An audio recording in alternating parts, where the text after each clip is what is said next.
Afternoon and welcome to my cooking video. Today we're going to be making a chicken korma, a creamy curry. I've not tried this recipe before, so let's hope it goes well. I have made sort of kormas before, but not like this one. My favourite curry to make is a chicken balti, and hopefully I'll bring that recipe to you one day, but not today. Today we're doing chicken korma, so let's see what we're going to be using. And here's today's ingredients. We're going to be using 2 stock cubes. One's chicken and 1 beef. I did think they were going to be both chicken, but apparently I only have 1 chicken when I thought I had 2, so we'll use 1 of each. We've got some Tesco cashew nuts.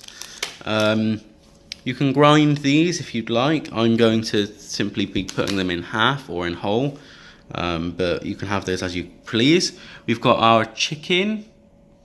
This is, I don't know how much that is, but I think that's enough for a 4-portion curry, basically. I'm going to be using Tesco's Korma paste today. I normally use Patak's paste, but this one was cheaper and is smaller, so that's what I'm going to be using. A little knobble of ginger there. Tesco's Greek style yoghurt, 0% fat. This is going to be nice. This is going to give the curry sort of a creamy taste.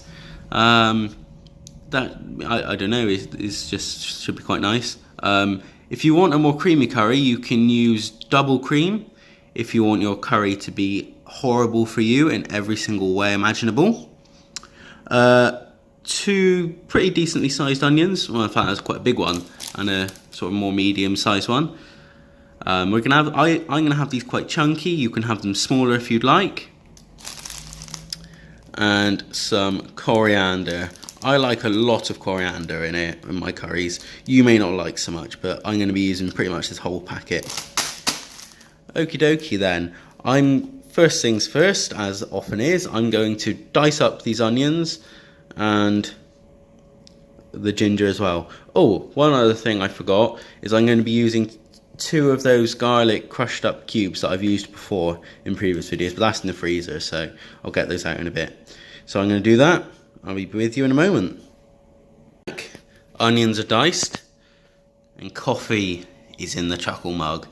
Now then, you have not gone into a parallel universe. Yes, this is red onion. No, I didn't have it earlier. Basically, I cut into the larger onion that I got, and it was rancid on the inside.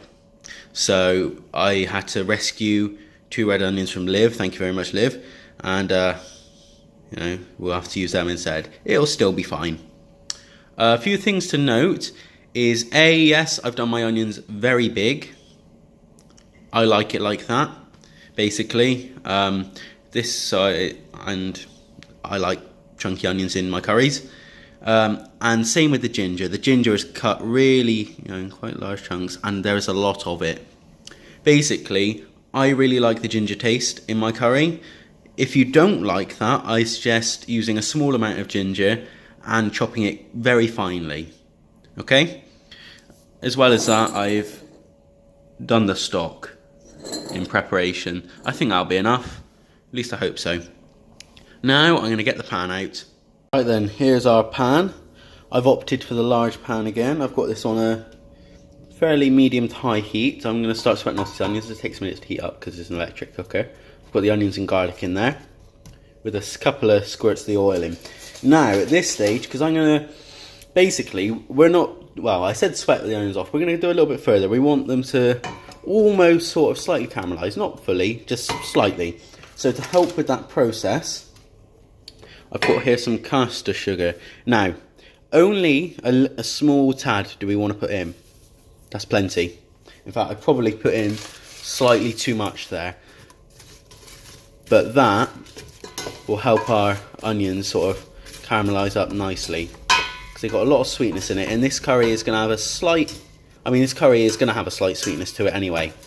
But that should help just bring it out. So those are going to start sizzling away. And while that's happening, I'm going to dice the chicken. See you in a minute. Let's turn that off, sorry. Right, I was taking these off the heat for a minute, so they're looking nice. I also added in the garlic, which I forgot to say about. The chicken is nice and diced up, and I'm going to put that in there and just sort of seal it off. Alright, so see you in a sec. Right then, that's going nicely. Chicken is getting some colour on it. So what I'm going to do in a second, chicken's not fully sealed or whatever, but in a minute I'm going to put in that korma paste and then give it a mix and then put in the stock as well. So here, you're going to put in the whole thing of korma paste, but what we also want to do is to just get the last bit of paste out of the jar by putting a tiny bit of water in, shaking it up, and that gets the last bit of paste out of the jar. But to be honest, at this point it's more of a chuck everything together. So see you in a minute. Are you feeling hungry yet? I presume not. So this is one of the more unattractive stages of a curry. We've got the curry paste in there, we've got the stock in there, and in a moment I'm about to add the thing of Greek yoghurt, which should draw it all together. I've also put the cashew nuts in there, as you can see.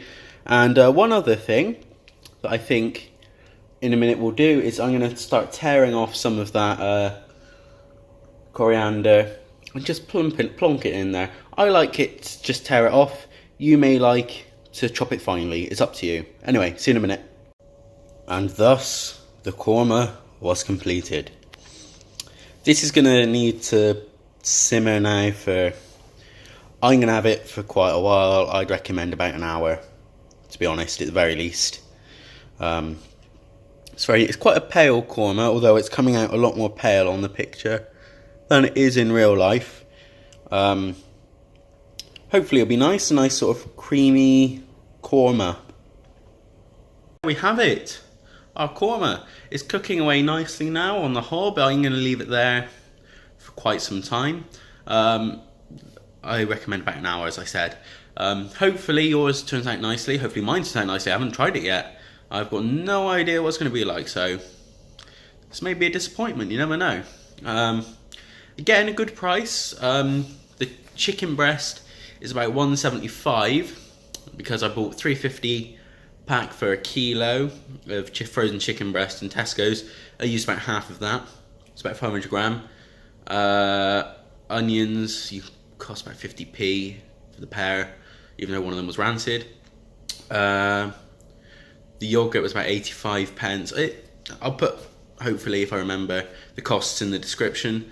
Thank you for watching this video. Thank you ever so much. Hope you enjoyed it and you learned a good thing today. Take care.